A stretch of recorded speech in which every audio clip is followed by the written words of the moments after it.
Formula 1 returned to the United States this weekend for the first ever Miami Grand Prix around the car park of the Hard Rock Stadium, which apparently has hosted, I think, 7 or 8 Super Bowls.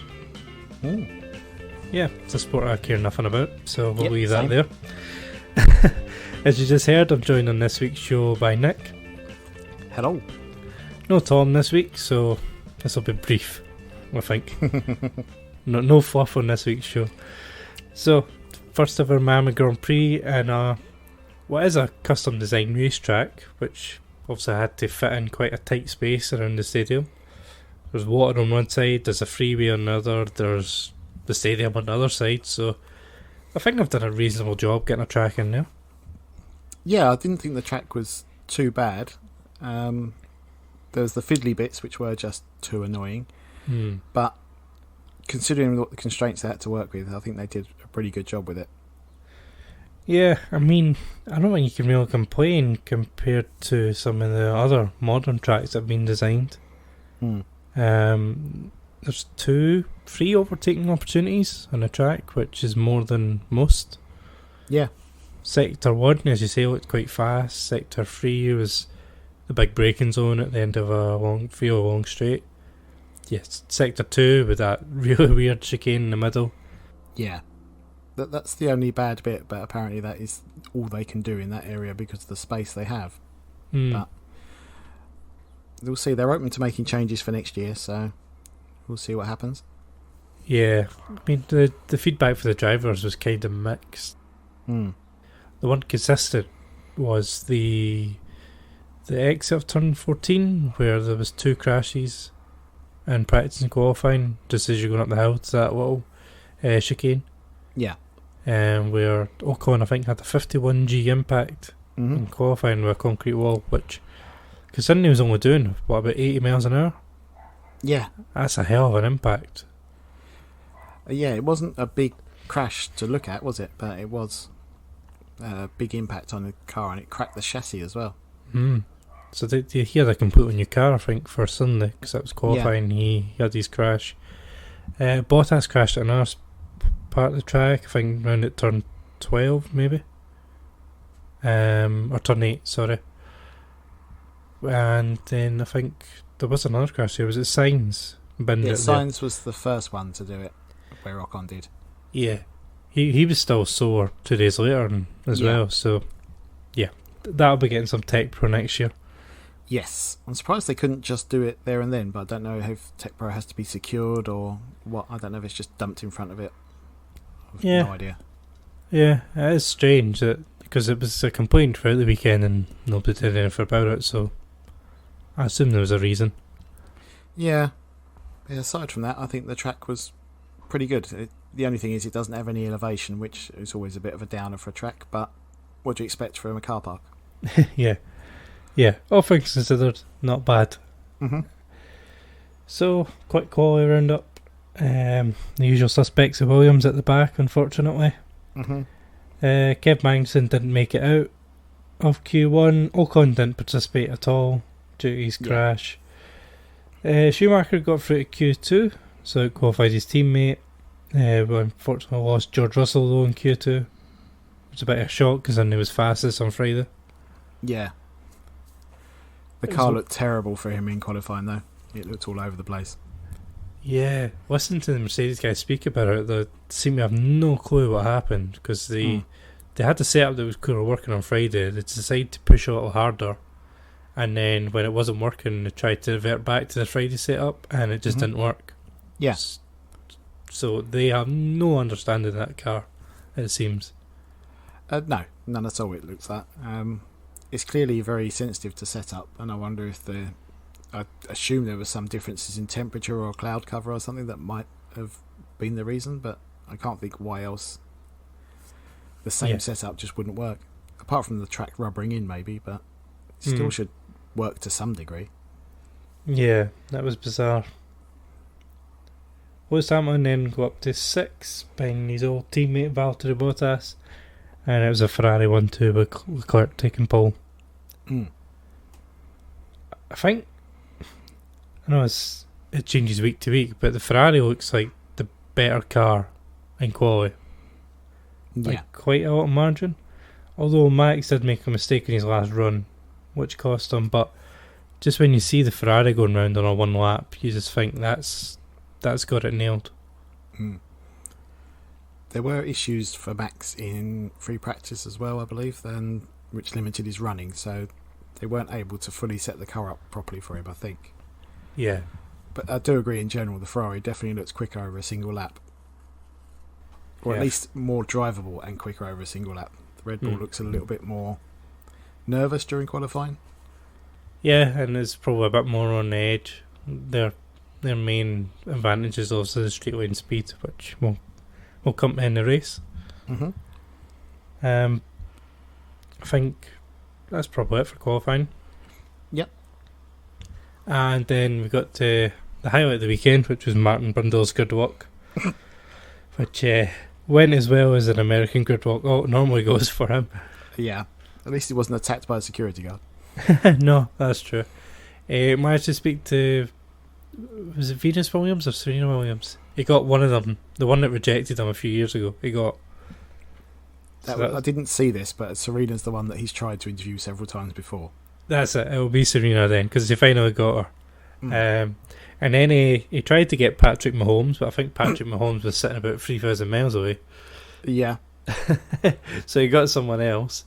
He got DJ Khaled, which was an experience. And then he got a random man on the grid who had his shirt open, so his chest was out. Yeah, the social media legend. Yeah. That no one knows who he is. No. Brilliant. It was just peak British sarcasm as Martin's walking around, doesn't know what's going on, who anyone is, or why he's there. I was half expecting to see The Rock. He got David Beckham.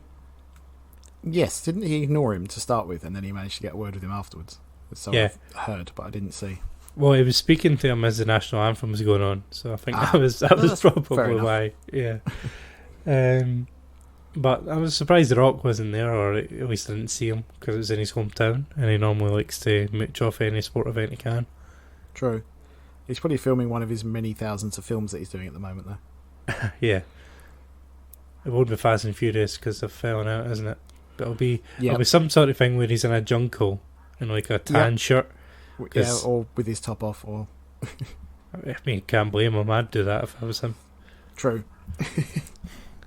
So, after the excitement of the grid walk, we got into the race, and it was a reasonable start for everyone, but Max was quite clever. He put himself on the outside, and Carlos got pinned on the inside behind Charles.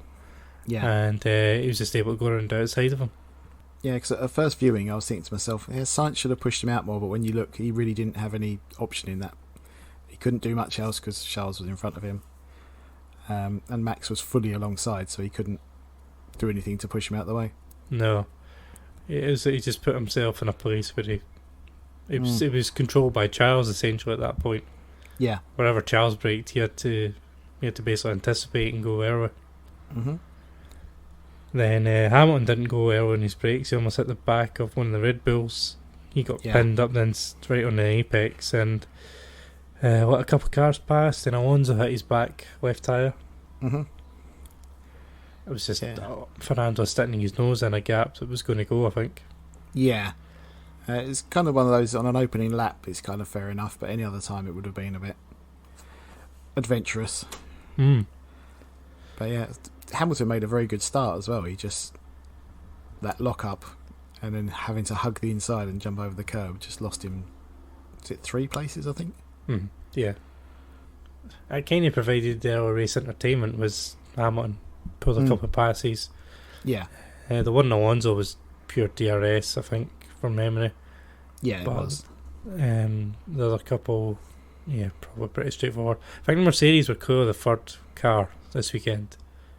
So Lewis had a pretty easy run at the start. And then the majority of the early race action was in the midfield down the back. It's car scrapping. Both the Aston Martins missed the start because of a fuel issue. Yeah, they had to drain the tanks or something and then refill them. Yeah, because the temperature of the fuel was below the regulated levels. So they were putting it in too cold and to avoid the penalty, they drained the cars. Ah, that's what it was. Yeah, so which is not something I would have thought about, is fuel temperature, but I imagine there's a reason for it. I think it makes a big difference to how much horsepower you get from it. If I remember correctly, the colder it is, the more horsepower you can get from it. You probably find that's completely wrong on the other way around, but that's how I remember it being. Yeah. So they both missed the start, so a lot of the early race action was those two overtaking. And overtaking the race for me was Vettel up the inside of Latifi at turn 12. Yeah. He hung around outside 11 and was just hugging the white line in the curb on the long right hand of the 12 and just kept it in track and bounds and managed to squeeze past Latifi. It was one of those where he was sticking his nose up the inside and he was like, that Williams is going to end up in the wall. That's the standard move where poor Latifi ends up backwards, but yes, just managed to keep it. Yeah, it was very nice. It was one of those just enough room to get through. Nicely judged, a little bit forceful, but he did the job. He didn't touch him, I don't think. No. Latifi was a bit weird all weekend, I thought. He seemed to have no pace at all. No, I think he's been quite badly shown up by his teammate already, Albon. He's had 2 years in a previous car, but he's had 2 years in that team to build a relationship with engineers, to get the car going to his direction. They should understand what he needs from the car by now, and none of that seems to be there. No. Thinks he made no progress during the race. Lap 9, and there was an overtake for the lead. Max nipped up the inside of turn 1. Quite a nice move. And basically that was it for the front for a while. Leclerc couldn't really bite back at him. Just the straight line speed of the Red Bull was just so advantageous in the race that Ferrari can't really fight them unless they're basically touching the back end of Max through like sector 2 here, one of the back straight. Unless he's right underneath his gearbox, he's not going to be close enough to make the move, even with DRS. Yeah, because he wasn't even getting close to even attempting one, even when he was at the same position back that Max was on him when he overtook him. He was nowhere near that. No. So, Red Bull clearly have got the better race car, just for that alone, because Max has won every time he's finished, hasn't he? No? Yeah, he literally, if he's finished a race, he's won it. Yeah, and we saw in Saudi Arabia that Leclerc could close up through the first sector, but as soon as he got to anywhere where he could overtake, he was nowhere near close enough to make it stick and stay with him. Yeah, it was weird in general, the DRS, because was it Hamilton went past Alonso quite early on, really easily. Yeah. And then after that, it was quite difficult for anyone to get a DRS pass. Or relatively difficult. Yeah, there was a lot of movement in midfield early on, and then it just all kind of died. Like I really enjoyed the first 20 laps of this, and then I was falling asleep. Yeah, the middle part was mind-numbing. Yeah. I mean, there was bits with strategy, but it wasn't that interesting. McLaren made a complete mess of Norris, dropping him into the middle of a battle. They ended up putting him 16th or 17th. Yeah. Completely ruined his race. Alonso then gave Gasly a bit of a punt at turn 1. Oh yes. Yeah. Fernando was really, quick but crap at the same time this weekend. A lot of his driving was a bit questionable. No, that was a major lunge on Gasly. Yeah, and he got a 5-second penalty for that, which I think was served during the race. Ooh, no, I think that was at the end. Yeah, he had in his race time, I think, because they were asking Ocon at the end to back up the pack. Ah, okay. I think I was nodding off again by that point. I've just watched the best onboard and radio that had it, and they were asking Ocon basically to hold up the pack, and he was saying he couldn't. But I think he managed to pull enough a gap for this penalty to stay in the points. Yeah. But then his driving continued. Yes. So he was trying to catch Schumacher, and the really annoying chicane turn 15, 16, I think. Mm-hmm. He just decided to skip at least once, but I think it was twice. But once he skipped it, and it gave him DRS down the back straight because he was like a second a bit behind, and he did the online racing trick of I'll just ignore that corner and here I am. Yeah. So it's one that Tom would be proud of. Yeah. So that was the second penalty that he picked up, and I think that one was served post race, which put him out of the points. Gotcha. Perez said there's a problem with his engine. Red Bull didn't believe him at first. Yeah, that was hilarious. The car's fine. What are you on about? I'm going nowhere. Come on, I've no power. It's fine. It looks fine. I know. I just love the way he's saying to them, look at the data, you can see I'm going slower. Yeah. I've lost 4 seconds since that. Yeah. What's going on? So, Tom said I think it was a sensor issue. It was, but they failed the sensor and it was better, but they still ended up losing some horsepower. I think they said 20 kilowatts. Which I think Martin did some maths in race, which I can't remember what it was. They converted it to horsepower. I think it was either 28 horsepower or 20.8 horsepower. It was down. Yeah. He did a live Google, I remember that. See, even the professionals do it. Yeah. Then, well, there's not really much going on in the race at this point. Then there's Gasly. Seems to have a bit of damage with the rear of his car, and he's all over the place. It must be from the contact with Alonso. Yeah, because it was only like 1 lap later, wasn't it? Yeah. So he's all over the place, and then next at turn 8, he's not paying attention, really. And Norris tries to go past him. The collide, Norris loses his wheel, and out the race, which brings out the safety car. So the safety car comes out. Russell benefits massively because he hadn't pitted yet on his hards. But what did you think of the Gasly and Norris incident? On first viewing, I wasn't sure who was to blame, but then it was, once the replay showed, Gasly's car was clearly hobbled. He was also on the radio at the point that Norris hit him. I don't know if you heard that. Yeah. And yeah, he definitely could have stayed further to the right. I wouldn't say it's Gasly's fault in terms of he should be penalised for it, but I don't think Norris did anything wrong, is what I would say. No, that radio message was brilliant. It was he was just talking away there, and I was like, oh, yeah. Yeah. There he is. Yeah, Ikuru wasn't looking, which is a shame for Lando, but yeah, but it definitely spiced the race up. It did. Thank God for Gasly.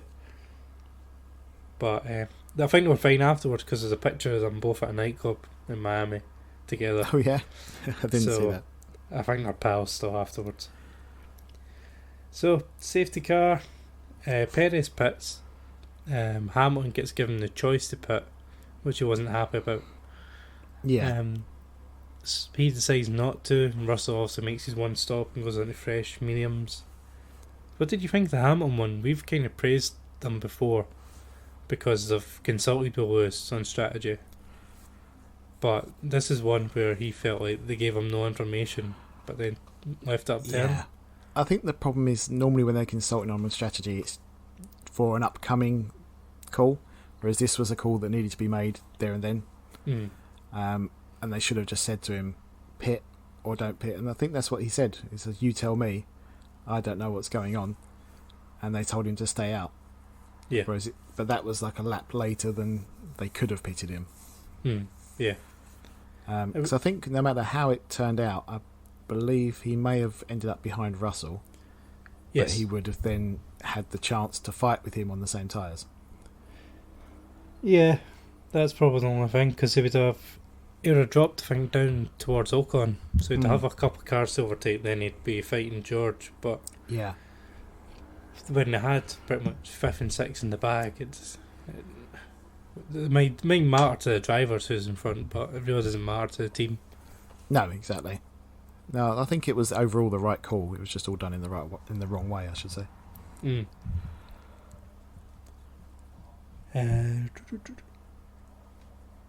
Safety car restart then, and Max holds the lead quite comfortable at this point. Magnussen pulls a great move on Ocon round outside turn 4, but I then seen on the onboards that a few laps before they were basically battering lumps out of each other at the restart. So the Haas had tried to get up the inside of him at turn 1. They touched on the exit and lost a bit of front wing and allowed Vettel past him. I think bumped again, and then Magnussen pulled that great move on Ocon.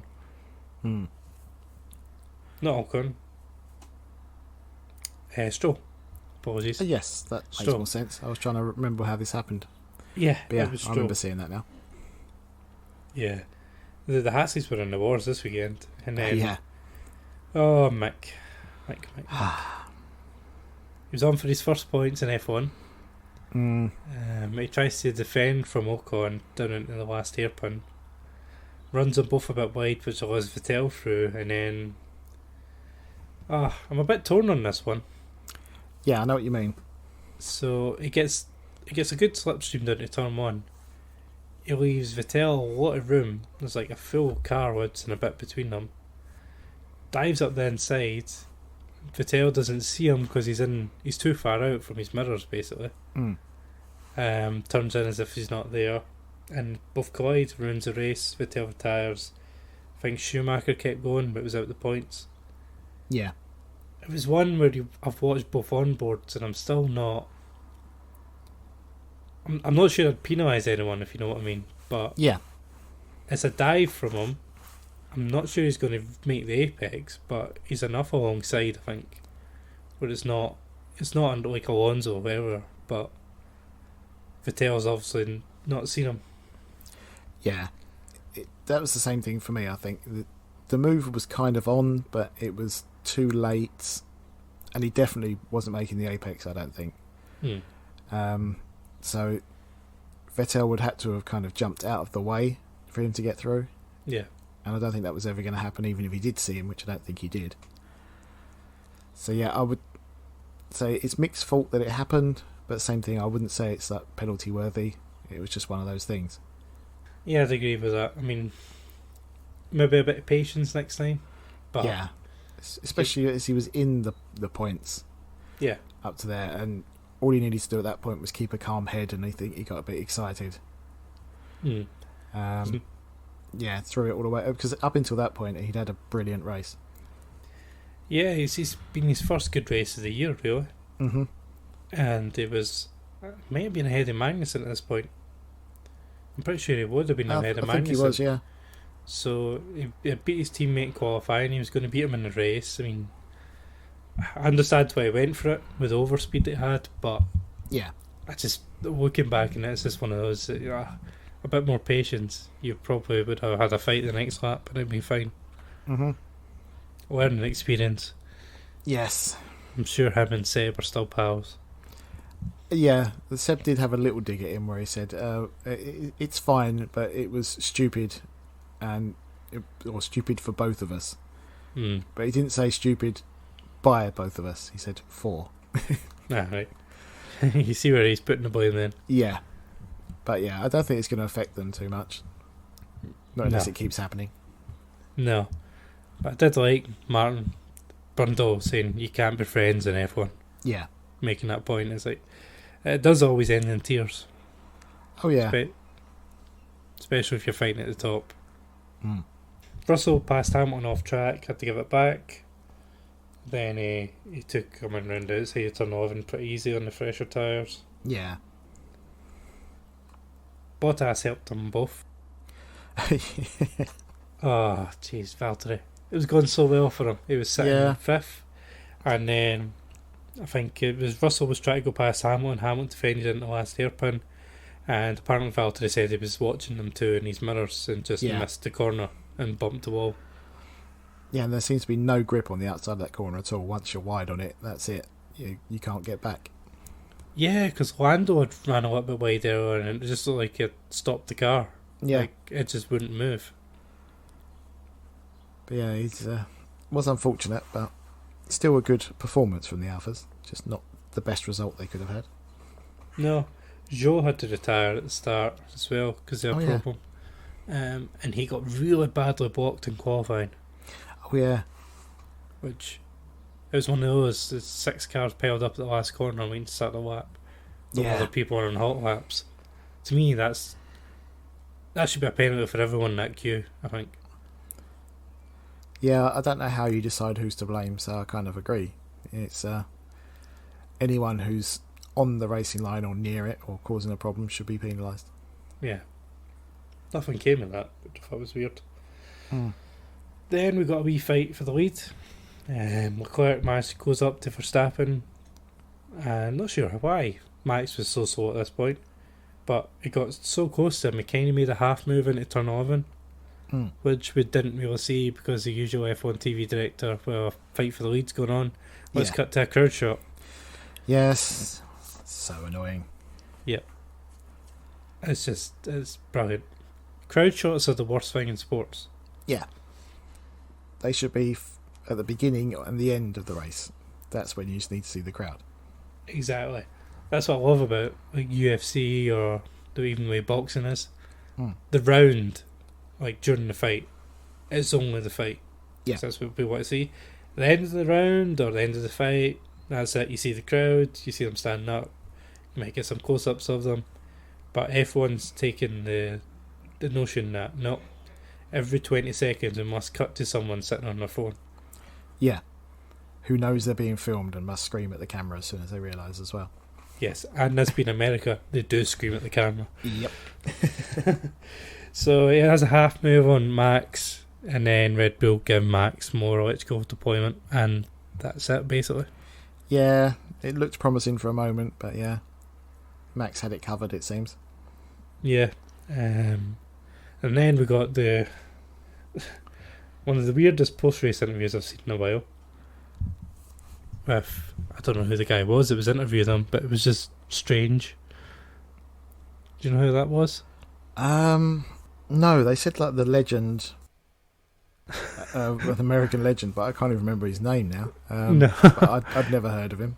Must be NASCAR or Yeah, I would have car or thought so. something. Yeah. I've got the name Bubba in my head, but I don't know if I just imagined that.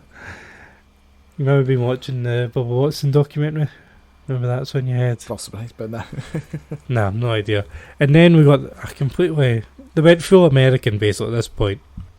They had the weird interview, and then they had a police motorcade to take them round to the podium, which was just nonsense. Yeah. Like the motorbike scheme got stuck in traffic jams, and Jerry Halliwell was blocking them at one point. And Yeah. just complete and utter nonsense. And then we got to see them in the weigh room, or the waiting room. What do they call it? Cool down room. Driver's room. Cool down room. That's it. Yep. Carlos Sainz had his top off. Yep. Said don't film me when I take my top off. So they waited a second and then just filmed him anyway. You picked up that they were swearing in there on TV and everything. Yeah. There was definitely an F word at the end. I can't remember why, but it was Sainz in reply to something that Verstappen said had happened during the race. And then there was, the bizarre podium celebrations where they all got NFL helmets instead of Pirelli caps. They got both, weirdly. Did they? All right. Yeah, they had the caps in the cool-down room, but then when they came out onto the podium, they had the helmets. All right. That was a big reveal. They were hiding it. Well, the weird thing is, in the cool-down room, Max even said, "Oh, we've got to put another helmet back on." The drivers looked absolutely done in at the end of the race. Yeah. Max looked like he was about to collapse at one point. Yeah. And then that whole elaborate thing, like you said, with the police, and it's just like, well, clearly that wasn't needed because Sainz and Leclerc got straight to this room. So they didn't need to take this long route round there. No, it's just typical American. Oh, let's overdo it. Yeah. They love a police motorcade. I don't know why. Yeah. But that was, bizarre. Whole thing was bizarre. And then they tried to strangle them on the podium at the end with streamers. Which confetti is the way to go, not streamers that all got tangled up in. Yes. It was just weird. Miami. You're a weird place. Miami, kind of how I expected it to be. It was a great event. Not the greatest race, also not the worst race. But yeah, it's unique. Yeah. Well, apparently it was the second most overtakes of the season. so far. Really? And I thought it was a fairly normal Grand Prix. As I said, Yeah. I really enjoyed the first 20 laps because there was a lot of fighting down the back. And I just thought, if this continues, this will be brilliant. But then, as the race highlights on the YouTube, which I just watched before this, is pretty damning that they go from like lap 9 to lap 47. Yes. So, like after the first 20 minutes, it died, and then until the safety car, it kind of picked up. But next we're on to the best 2 tracks on the calendar.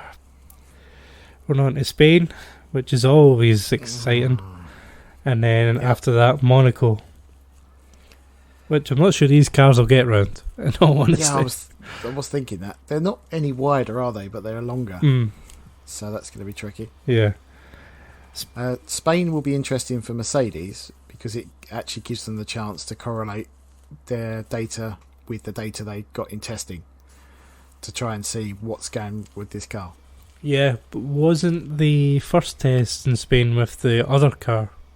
It was, yeah. So I suppose I'll be able to compare.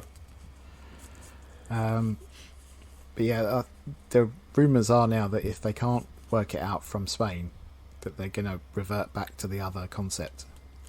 Because I think they're saying that's slower, but they understand it. Yeah. Which is probably a better place to be. Thing.